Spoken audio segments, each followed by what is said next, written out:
మీ business మా ప్రచారం to advertise on I news YouTube channel సంప్రదించవలసిన నంబర్ 7842323399. ఆ జిల్లాలో పార్లమెంట్ సీటుకు అభ్యర్థి ఎంపిక కాంగ్రెస్ అధిష్టానానికి కత్తి మీద సాములా మారింది. ముఖ్య నాయకుల కుటుంబ సభ్యులు టికెట్ ప్లీజ్ అంటున్నారు. దశాబ్దాలుగా ఎన్నికల బరిలో నిలుస్తున్న వారు వన్ మోర్ ఛాన్స్ అడుగుతున్నారు. అందరూ పార్టీకి ముఖ్యులే, అధిష్టానం దగ్గర నిలబడి ఉన్న వ్యక్తులే. హైకమాండ్ దయ మా ప్రాప్తం అంటూనే తెర వెనుక ఎవరు లాబియింగ్ లో వాళ్ళున్నారు.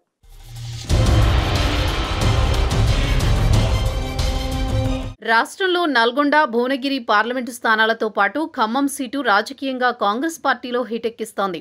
ఇక్కడ టికెట్ దక్కించుకుంటే విజయం నల్లేరు మీద నడకేనన్న నమ్మకంతో ఆశావహులు పోటీ పడుతున్నారు. ప్రధానంగా ఖమ్మం పార్లమెంటు పరిధిలోని 7 అసెంబ్లీ స్థానాల్లో 6 చోట్ల కాంగ్రెస్, పొత్తులో భాగంగా కొత్తగూడెంలో సిపిఐ విజయఢంకా మోగించాయి.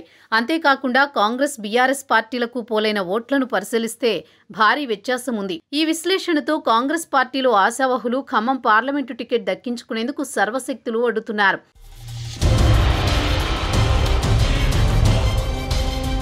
ఖమ్మం పార్లమెంట్ టికెట్ దక్కించుకుంటే చాలు ఈజీగా గెలిచేయొచ్చన్న నమ్మకం నేతల్లో ఉంది. దీంతో ఉమ్మడి ఖమ్మం జిల్లాకు చెందిన నేతలే కాకుండా ఇతర జిల్లాల నేతలు కూడా టికెట్ కోసం క్యూ కట్టారు. తమ సామాజిక వర్గం ఓట్లను పరిగణలోకి తీసుకుని ఆ ఈక్వేషన్స్ తో పోటీకి కూడా సై అంటున్నారు. కేంద్ర మాజీ మంత్రి రేణుకా చౌదరి టికెట్ మళ్లీ తనకే ఇవ్వాలని దరఖాస్తు చేసుకున్నారు. అలాగే డిప్యూటీ సీఎం మల్లు భట్టి విక్రమార్క సతీమణి నందిని, మంత్రి పొంగులేటి సోదరుడు ప్రసాద్ రెడ్డి, కాంగ్రెస్ సీనియర్ నేత వి హనుమంతరావు, ప్రముఖ వ్యాపారవేత్త వంకాయలపాటి రాజేంద్ర ప్రసాద్తో పాటు పలువురు నేతలు గాంధీభవన్లో ఖమ్మం సీటు కోసం దరఖాస్తులు సమర్పించారు.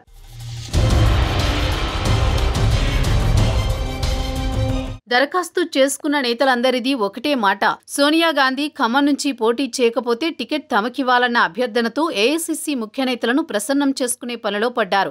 ముఖ్య నేతల కుటుంబీకులు కూడా టికెట్ కోసం దరఖాస్తు చేయడంతో పార్టీ ఎవరికి టికెట్ కట్టబెడుతుందోనని కేడర్లో చర్చ మొదలైంది. ఖమ్మం పార్లమెంటు స్థానంలో పార్టీ అగ్రనేత సోనియా గాంధీని బరిలోకి దింపాలని టీపీసీసీ ఇటీవల ఏఐసీసీకి ప్రతిపాదన పంపింది. దీనిపై ఏఐసీసీ ఇంకా ఏ నిర్ణయం తీసుకోలేదు. ఆశావహ నేతలంతా సోనియా గాంధీకి జై కొడుతున్నారు. మేడం పోటీ చేయకపోతే తామే బరిలో ఉంటామని ఎవరికి వారు ఆశల పల్లకీలో ఉన్నారు. అసెంబ్లీ ఎన్నికల్లో పార్టీకి పోలైన ఓట్లను బేరీజు వేసుకుంటే సోనియా గాంధీ పోటీలో ఉంటే సునాయాసంగా గెలవచ్చన్న చర్చ పార్టీ ముఖ్య నేతల్లో జరిగింది. అయితే సోనియా గాంధీ రాజ్యసభకు వెళ్తారన్న డిస్కషన్ కూడా నడుస్తోంది.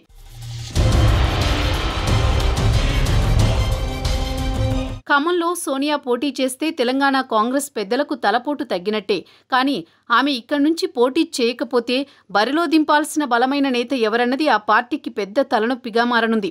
ఉమ్మడి జిల్లాకు చెందిన పార్టీ ముఖ్య నేతల కుటుంబీకులతో పాటు పార్టీపై మొదట్నుంచి విధేయత చూపుతున్న ఇతర జిల్లాలకు చెందిన సీనియర్ నేతలు కూడా ఖమ్మం టికెట్ ఆశిస్తుండడం గమనార్హం. మిగిలిన సీట్ల కన్నా పార్టీకి అగ్ని పరీక్షగానే ఉంది ఖమ్మంలో ఈసారి అభ్యర్థి ఎంపిక.